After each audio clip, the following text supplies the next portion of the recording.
proyectamos el verdadero estilo adulto en tu radio. Las noticias para estar informado. 3 décadas de música y lo más pegado en el mundo. Somos 107, somos auténtica. Buscamos calidad en tu radio. Auténtica es la etiqueta que te identifica. Auténtica es la razón que a nuestras vidas se aplica. 107, auténtica 107. Está contigo, Auténtica 107. 107, auténtica 107. calidad en tu radio. Auténtica 107. Auténtica 107, la señal de la capital. Ahora más que nunca, la familia necesita conocer los mejores consejos para lograr el bienestar que todos necesitan. Por eso, le invitamos a partir de este momento a que nos preste su atención, porque en Auténtica 107 FM, Laura Castellucci e Igor Mor estarán con ustedes hablando de salud. Como cada sábado, aquí está el programa dedicado al bienestar de la familia. Hablando de salud, por la señal de la capital.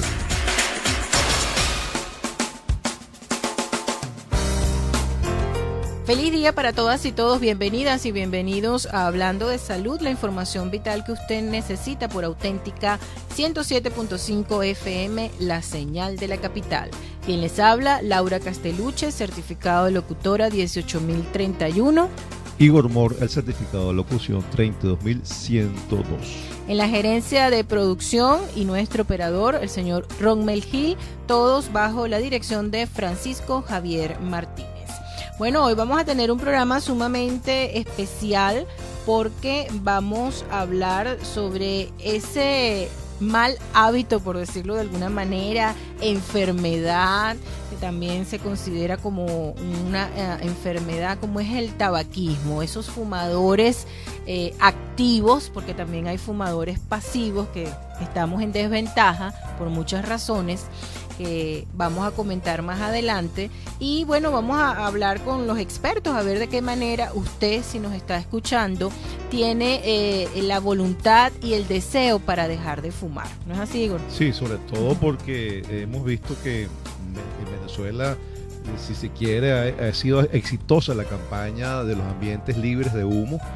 Afortunadamente la recepción a nivel del pueblo, de la población, pues ha sido bastante importante. Lo que se esperaba o lo que se creía que no iba a ser cumplido porque los establecimientos públicos no iban a hacerlo, fíjate que sí ha existido un cambio de conducta en ese término.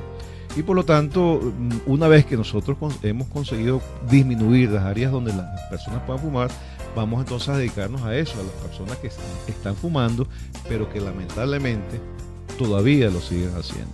Exactamente, tomando en cuenta que el cigarrillo contiene 4.000 sustancias cancerígenas y como lo hemos dicho también en otros programas, no es ese humo que usted está inhalando conjuntamente con la nicotina, ¿no? Sino 4.000 sustancias que pueden propiciar cáncer, el humo que se queda en la ropa, en el cabello, en las cortinas, en las persianas y que permanece allí latente y haciendo su daño. Y a través del contacto de piel puede ser aspirado, puede ser absorbido, discúlpeme. Exactamente. Inclusive tanto es así que fíjate que hasta el chimó, que es un derivado del tabaco, produce el mismo daño, yo creo que hasta peor todavía, porque la absorción se hace por vía sublingual y todo lo que se absorbe por vía sublingual pasa directamente a la sangre, directamente, es una absorción inmediata.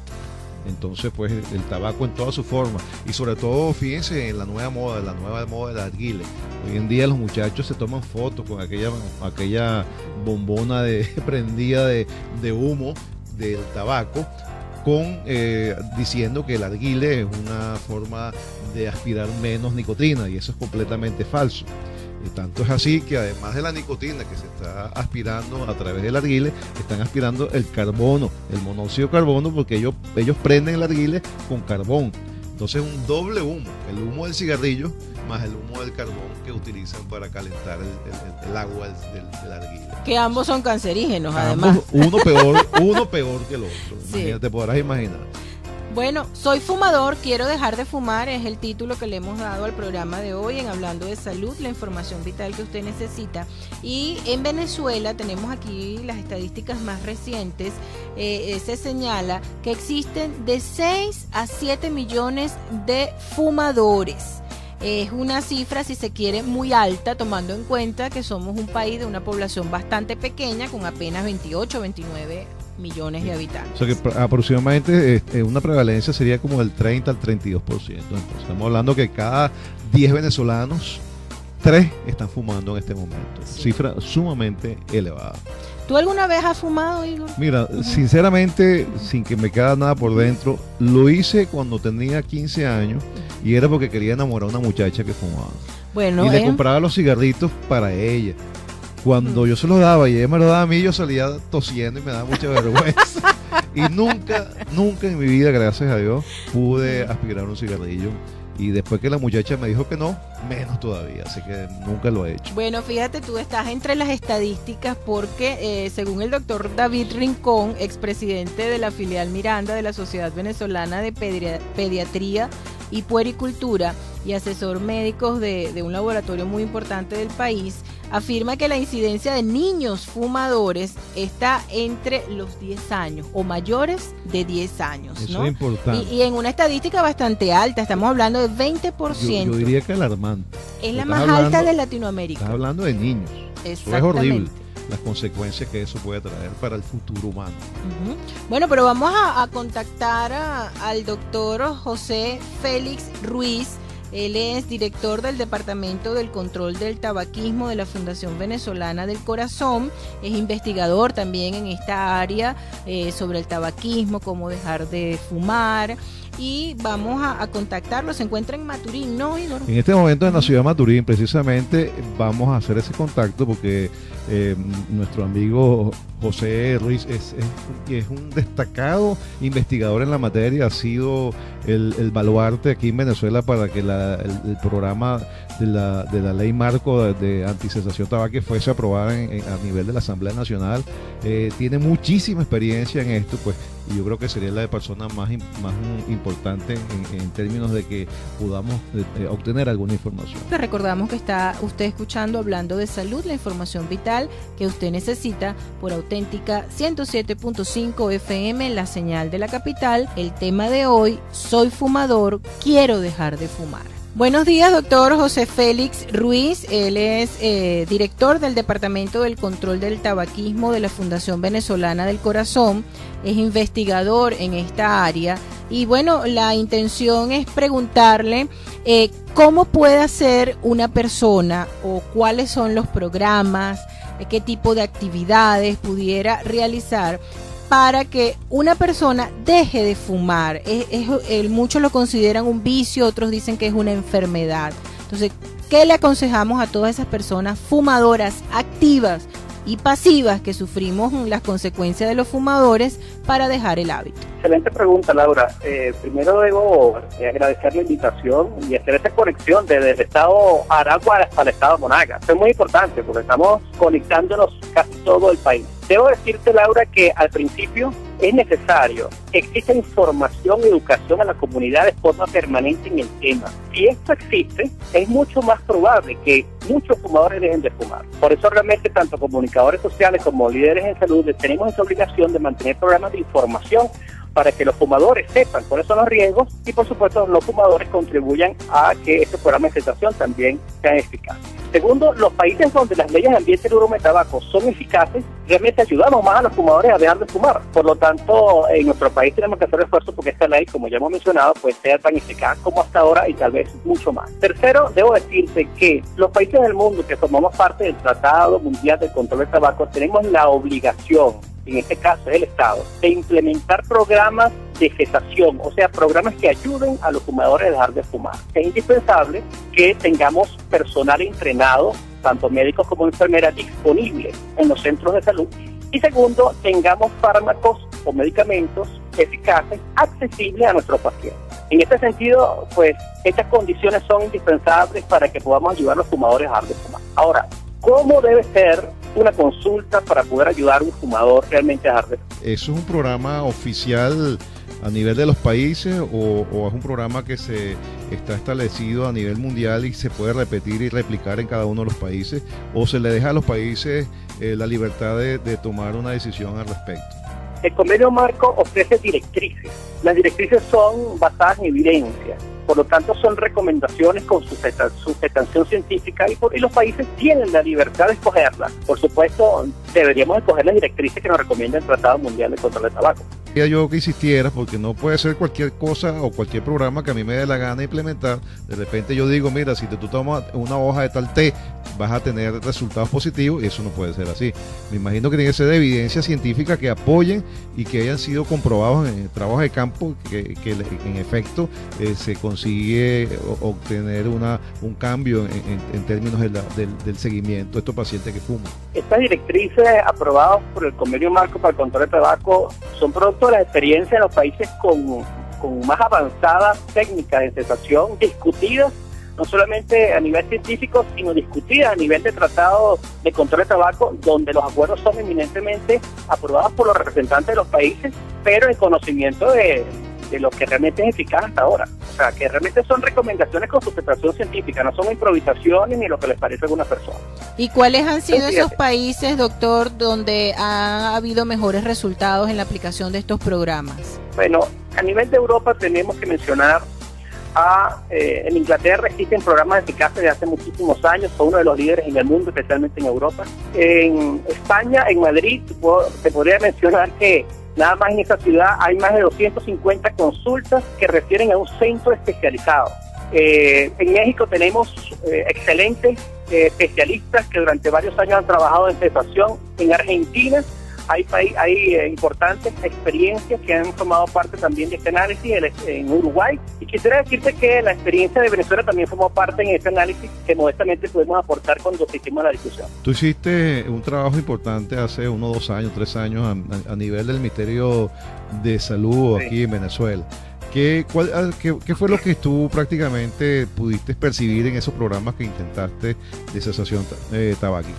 Bueno, fíjate, eso es muy importante mencionarlo porque primero fueron 3 etapas que durante nuestra estadía en el Ministerio de Salud pudimos desarrollar. Primero, la capacitación de personal, tanto enfermería como médicos en técnicas de cesación, o sea, cómo atender al fumador, que es el tema que vamos a conversar más tarde. Sí. Eso fue una de las partes que pudimos describir porque durante varios meses estuvimos viajando por varias ciudades de Venezuela capacitando y logramos capacitar más de 4.500 venezolanos del sector salud en técnicas de cesación. Esa experiencia ya es importante en el mundo, muy importante. Que hay países del mundo donde tú no puedes hablar de centenares de personas, y nosotros fuimos capaces de mencionar que capacitamos más de 4.000 personas en ese periodo que mencionamos. Segundo, no solamente la capacitación, sino la activación de centros de atención, que para esa época activamos alrededor de 100 a 120, que de tener 0, pues activar 120 consultas fue importante. Y el tercer nivel fue finalmente la atención del paciente fumador, con seguimiento promedio de 6 meses, aplicando tratamiento farmacológico que garantizó el Estado venezolano a los fumadores que asistieron a esta consulta. Pudimos evaluar la eficacia tanto del tratamiento conductual como farmacológico de esta consulta, y eso formó parte de esta discusión a nivel mundial, y podemos expresar que aproximadamente 40-50% de los fumadores que asistieron a esta consulta dejaron de fumar por ese periodo. Bueno, una cifra bastante alta y positiva, ¿no? Para quienes quieren dejar este hábito. Ahora, usted tocó un punto muy importante, que es el tratamiento. En la literatura que uno consigue acerca de cómo dejar de fumar, se habla de un tratamiento basado en antidepresivos y ansiolíticos. Inclusive también incluyen una terapia de reemplazo que son los conocidos y muy famosos parches de nicotina. ¿Hasta qué punto el paciente con este tratamiento puede controlar ese síndrome de abstinencia? Bueno, hay muchas novedades en tratamiento farmacológico. Primero debo decirte que actualmente se recomienda que no hay que esperar tener un paciente la disposición de querer dejar de fumar o no para indicar el tratamiento. Por el contrario, como eso era lo que se decía antes, ¿no? Que había que tomar la decisión primero, ¿no? No, porque fíjate, el tabaquismo es una enfermedad crónica. Las enfermedades crónicas tú no tienes que esperar que el paciente quiera o no iniciar un tratamiento. Exacto. Usted es paciente de hipertenso, diabético, con enfermedades crónicas, no vas a esperar que se convenza que está enfermo para comenzar el tratamiento. Correcto. Cuando tiene criterios hay que indicar. Correcto. Entonces el paciente fumador padece una enfermedad con sus características propias y el médico tiene la obligación de indicar el tratamiento farmacológico. Por lo tanto, hay que iniciar el tratamiento al mismo tiempo que se hace el diagnóstico. Exactamente. Es uno de los nuevos elementos, porque antes se mencionaba que íbamos a tratar al paciente cuando realmente se decidiera, sería signos de adicción nicotina. No, y se hablaba de una hora cero, me acuerdo, ¿no? Sí, que cuando el paciente se decidiera íbamos a iniciarlo. Hoy día el tratamiento se inicia en el momento de que el paciente es diagnosticado como un paciente que padece de la enfermedad llamada tabaquismo. Ok. El otro componente que te quería mencionar es que el tratamiento no culmine cuando el paciente deja de fumar, al contrario. ¿Y eso por qué? Tenemos que protegerlo, bueno, porque el paciente cuando deja de fumar, muchos de ellos tienen riesgo de recaída, porque esto es una enfermedad crónica y adictiva. Las enfermedades adictivas tienen alto riesgo de recaída. Es como un adicto a la cocaína, por ejemplo. Es como cualquier adicción. Como cualquier adicción. Hay un alto riesgo de recaída. Entonces, el médico o enfermera que atiende al paciente tiene que estar entrenado para poder orientar al fumador. Exactamente. En qué situación se va a presentar. Y volviendo a lo del tratamiento, debo decirte que el tratamiento debe mantenerse de mucho más tiempo, de 6 meses a un año, posterior a las fechas de haber dejado de fumar. Independientemente del esquema terapéutico que hayas escogido al comienzo. No, lo que te quiero decir es que cuando uno toma la decisión del tratamiento farmacológico que va a indicar a un paciente, debe considerar no solamente cuál le conviene, cuál está disponible en el mercado, sí, y si este tratamiento podrá ayudarlo aún después de dejar de fumar. Ok. ¿Y cuáles son los factores que se toman en cuenta para indicar tratamientos personalizados a cada paciente? Ok, en primer término, para utilizar la terapia de sustitución nicotínica, tú tienes que considerar si el paciente es hipertenso o no, si está debidamente controlado. Un paciente hipertenso debidamente controlado sí puede utilizar libremente una terapia de sustitución nicotínica. Eso es lo de los parches. Los parches de nicotina y los chicles de nicotina, que son los únicos disponibles en Venezuela. Ok. Para eso entonces el paciente tiene que ser, si es hipertenso, tiene que estar controlado. En caso que no esté controlado, no es recomendable iniciar el tratamiento con este fármaco, porque este fármaco incrementa la frecuencia cardíaca y ligeramente puede incrementar o dificultar el control de la presión arterial. Es perfecto. Por otra parte, tú debes interrogar al paciente para saber si tiene concomitantemente alguna enfermedad del área neurológica o si ha recibido tratamiento para convulsiones. Por ejemplo, dime, el área neurológica sería ¿cuál? Si ha recibido o si recibe cualquier tratamiento anticonvulsivante. Ok. ¿Por qué? Porque hay contraindicación del anticonvulsivante con el uso del sustituto de la nicotina. No, existe contraindicación de uso de clorhidrato de bupropión. Ok, que sería el segundo recurso farmacológico que tú utilizarías, aparte de los sustitutos de nicotina. Correcto. ¿Cómo se llama para que el público qué es eso? O si tiene un nombre, o si nos puede explicar cómo actúa ese componente en nuestro cuerpo. Y repite, ¿cómo que se llama el medicamento? El fármaco es clorhidrato de bupropión. Ibupropión, ok. Clorhidrato de bupropión y el nombre farmacológico, el nombre comercial es Wellbutrin. Ok. ¿Y qué hace ese producto? ¿Qué efectos tiene? Este fármaco contribuye a disminuir el efecto que tiene la nicotina a nivel cerebral en los receptores dopaminérgicos. Ok. O sea que va a contribuir progresivamente a atenuar la adicción a la nicotina. Exactamente. Y al mismo tiempo al mismo tiempo te protege contra lo que llamó Laura el síndrome de abstinencia. Correcto. ¿Sí? Tenemos que saber quiénes son los pacientes que van a tener abstinencia. Los pacientes que van a tener abstinencia, que es esa sensación desagradable, inquietante, angustiante, que te caracteriza por sudoración, temblor fino y hasta mal humor en aquellos fumadores adictos a la nicotina que están dejando de fumar. ¿Cuánto puede durar, doctor, el síndrome de abstinencia? Mire, si usted no trata el síndrome de abstinencia, el paciente hará crisis a las 72 horas y lo más probable es que se alivie ese síndrome de abstinencia fumando un cigarrillo. Por lo tanto, usted tiene que ayudar a ese paciente a que con fármaco alivie estos síntomas y evite precisamente utilizar cigarrillos para poder aliviarlo. Eso quiere decir, por ejemplo, que un paciente puede estar tomando al mismo tiempo el sustituto de nicotina y al mismo tiempo el medicamento ese que tú dices que actúa a nivel del sistema el ibupropión a nivel del sistema nervioso central. ¿Lo puedo usar al mismo tiempo, conjuntamente? Estos dos fármacos sí se pueden utilizar de manera concomitante. Es más, la terapia combinada más eficaz en el mundo actualmente es esta combinación de terapia de sustitución nicotínica con el clorhidrato de ibupropión. ¿Y la duración del tratamiento sería por cuánto tiempo de esa combinación? Esa combinación debe ser utilizada no solamente para lograr que el paciente deje de fumar, sino después probablemente dure más de 6 meses si es necesario. Ok. Te contesto la pregunta, Laura. ¿Cuánto tiempo dura el síndrome de abstinencia? Nadie sabe cuánto puede durar. ¿Por qué? Porque usted tiene un fumador que después de los 5 años de dejar de fumar, se expone al humo del cigarrillo, va a una reunión con personas fumando y muy probablemente, simplemente por inhalar el humo del cigarrillo de otra persona, puede activar nuevamente los receptores de nicotina y recaer. Y eso es una situación muy fácil de conseguirse, ¿no? Que pueda estar en contacto con el humo.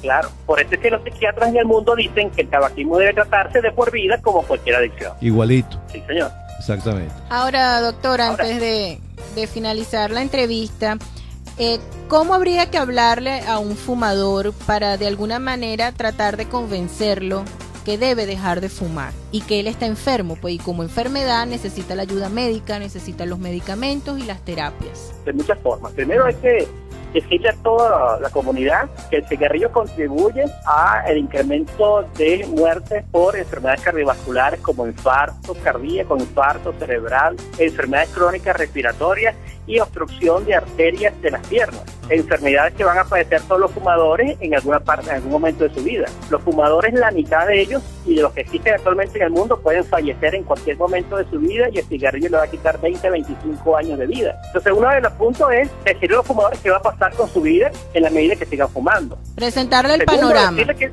Sí, hay que informar. Segundo, decirle que esto es una adicción. ¿Por qué? Porque no podrán dejar de fumar aquellos adictos a nicotina a menos que requieran ayuda. Y para eso pues tendrán que asistir a consultas y recibir tratamiento especializado. Entonces los fumadores hoy día tienen que saber que el cigarrillo lo va a llevar indefectiblemente a un solo final y que lamentablemente puede acompañar a varias personas queridas en la medida de que los expongan al humo del cigarrillo que ellos producen. Sobre todo a los Todas las niños. vías son importantes. Sobre todo a los niños de la casa, por ejemplo. Los niños de la casa, las personas de tercera edad, las personas con alguna minusvalía, la mujer embarazada. Hay grupos importantes de la población que si se exponen al humo del cigarrillo, pues las consecuencias son mucho más graves. ¿Y la ley los protege? La ley protege a todos, incluyendo a los fumadores, porque la ley lo que aspira es que el fumador deje de fumar y cada vez tenga menos espacio disponible para poder hacerlo. Ok. Bien, doctor, vamos a cumplir con una pausa publicitaria. Enseguida volveremos a hacer contacto con usted. Estamos conversando con el doctor José Félix Ruiz, director del Departamento del Control del Tabaquismo de la Fundación Venezolana del Corazón e investigador en esta área, ¿no?, de cómo dejar de fumar y los efectos que puede tener el tabaquismo en nuestro cuerpo. Vamos a la pausa y enseguida volveremos con más de Hablando de Salud, la información vital que usted necesita por Auténtica 107.5 FM, la señal de la capital. Laura Castellucci e Igor Mor les acompañan por Auténtica 107 FM, Hablando de Salud.